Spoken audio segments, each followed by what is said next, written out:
also even today, is in a state of war with Israel. And he said, you know what, Ankie, I'm going to go and say hello to them, and I'm going to ask how their results were, how it went. And I said, are you nuts? You know, they are from Lebanon. He said, that's what I came to the Olympic Games for. Here, there are no borders. Here, there is no war. Here, I have no enemies, you know, so I'm going. So I stayed behind a little bit, but he went towards the team, and I saw from a distance that they were talking to each other, shaking hands, asking about their results. And I never forget when he turned around and came back to me, the huge smile he had on his face, that, you know, that it worked. And he said, Ankie, this is what I came to your Olympic Games for. Unfortunately, 3 days later, they were murdered by Palestinian terrorists. After the memorial service, which was held here in the Olympic Stadium that you see there over there, that building,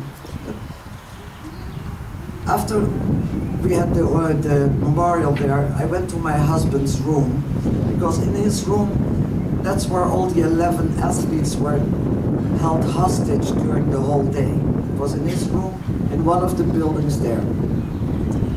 I wanted to see where my gentle and peace-loving husband spent the last hours of his life.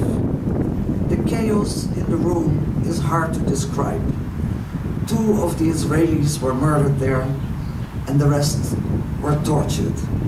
Their bones were broken, and the blood came down the stairs. After that, the 9 remaining Israelis were flown to a nearby airport at the demand of the terrorists. All of them were killed there, mainly due to the incompetence of the German authorities, who had no clue what to do and refused the help from Israel to try to solve the crisis. When I stood in that room, I kept wondering if these were the Olympic Games my husband and his teammates dreamt about.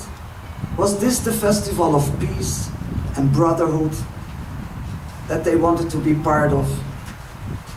There and then, when I was looking, I was only a girl of 26 years old, and I could not believe the horror, and I could not believe that human beings could do this one to another.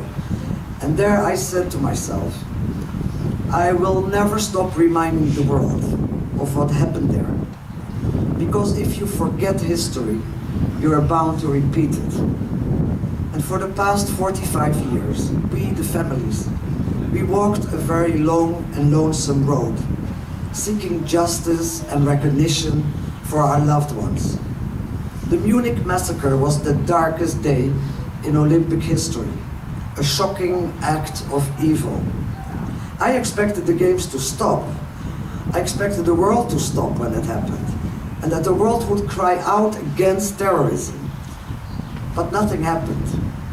The silence was deafening.